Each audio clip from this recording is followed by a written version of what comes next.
अस्सलाम वालेकुम। ओके, अब स्टैचू हैं सब, ठीक है। तो हम कहानी सुन रहे थे अहमद की। अहमद अपने घर में रहता है और उसके मामा बाबा के साथ, और वो बहुत अच्छा बच्चा होता है जो उनकी हर बात मानता है। और उनके पास रहती हैं उनके साथ उनकी दादो, और दादा अहमद से बहुत प्यार करती हैं। और एक दिन वो दादो अहमद को गिफ्ट करती हैं। क्या करती हैं? एक मुर्गी गिफ्ट करती हैं। तो अहमद की मुर्गी के साथ बहुत अच्छी दोस्ती हो जाती है, वो मिलकर खेला करते हैं।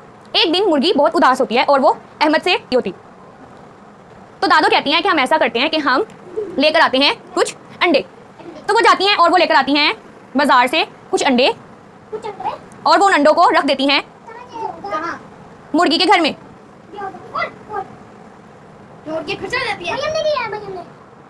अच्छा, तो बच्चों फिर क्या हुआ कि दादो लेकर आई थी कुछ अंडे और उन्होंने अंडे लाकर मुर्गी के घर में रख दिए।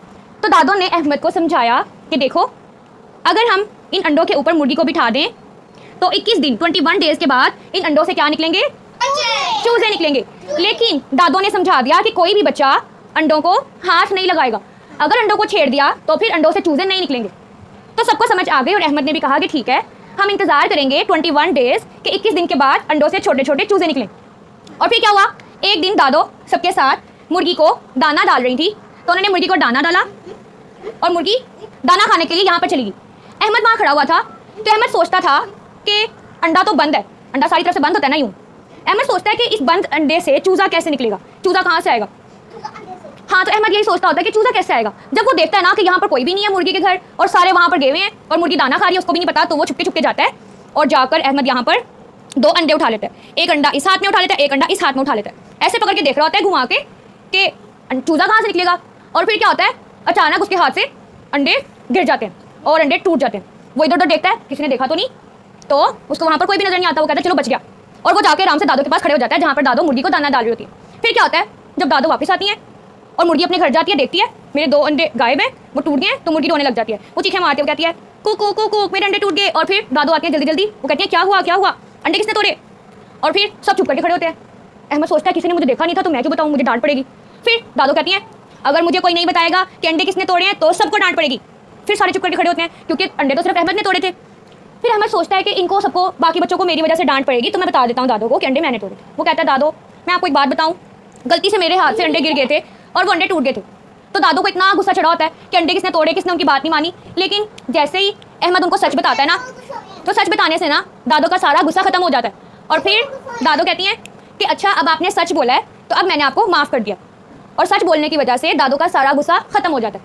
तो अगर कभी हमसे गलती हो जाए और हमें लगे कि हमें इस पर डांट पड़ेगी, तो हमें फिर भी झूठ नहीं बोलना चाहिए, हमें सच बोलना चाहिए। सच बोलने से हमें डांट नहीं पड़ती, और झूठ बोलने से अल्लाह भी नाराज़ होता है और फिर कोई भी हमसे प्यार नहीं करता। इसलिए हमें हमेशा सच बोलना चाहिए। ठीक है बच्चों, तो क्या समझ आया आपको? हाँ जी, हमेशा सच बोलना चाहिए। तो सबसे पहले हमें उसामा बताएंगे। उसामा, आपने इस कहानी से क्या सीखा? मम्मा साले चलो बाकी आपने इस कहानी से क्या सीखा फारिस? हम हमेशा सच बोलें, इससे हमें डांट नहीं पड़ती। हम सच बोले, हमें हमेशा डांट नहीं पड़ी। चलो आगे फातिमा। अगर मुर्गी मई तो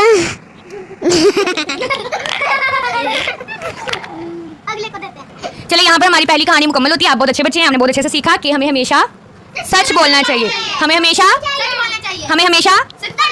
सच बोलने से कौन खुश होता है? अल्लाह। सच बोलने से कौन खुश होता है? अल्लाह। हमें सच क्यों बोलना चाहिए? क्योंकि सब हमारे से हमसे नाराज नहीं होते। क्योंकि अल्लाह ताला खुश होता है सच बोलने से। ठीक है बच्चों,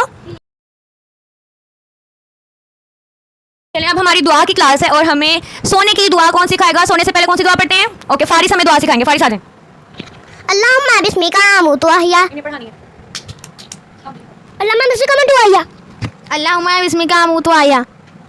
अल्लाहुम्मा बिस्मिका अमूतु व अहया। आपको पता है हमें सोने से पहले दुआ क्यों पढ़नी चाहिए? क्योंकि शैतान ना आए। ताकि हमारे पास शैतान ना आए। बताओ जी बात। ओके, अस्सलाम वालेकुम। वालेकुम सलाम। दोबारा जवाब दें। अस्सलाम वालेकुम। वालेकुम सलाम। कैसे हैं आप लोग? ठीक है, ठीक है। हम सबको किसने पैदा किया? अल्लाह ताला ने। हम सबको किसने पैदा किया? अल्लाह ताला ने। अल्लाह ताला ने हमें क्यों पैदा किया है? ताकि हम अल्लाह की इबादत करें। उसामा, अल्लाह ने हमें क्यों पैदा किया है? अल्लाह ने। आप बताओ फारिस। ताकि हम उसकी इबादत करें। मूसा, आप बताओ अल्लाह ने हमें क्यों पैदा किया है? हमें हिफाजत के लिए। फातिमा, अल्लाह ने हमें क्यों पैदा किया है? वो तो बता करना। चलें आगे। हमें किसकी बात माननी चाहिए? हमें किसकी बात माननी चाहिए? अल्लाह ताला की। हमें किसकी बात माननी चाहिए? अल्लाह ताला की। अल्लाह ताला की। हमें किसकी बात माननी चाहिए? अल्लाह ताला की। हम सब कौन है? मुसलमान। हम सब कौन है? मुसलमान। हमारे नबी का नाम क्या है? हज़रत मोहम्मद सल्लल्लाहु अलैहि वसल्लम। हमारे नबी का नाम क्या है? हज़रत मोहम्मद सल्लल्लाहु अलैहि वसल्लम। ओके, आपका नाम क्या है? मुझे हाँ सलाम लेने। ओके ठीक है, चलें, क्लास खत्म होगी।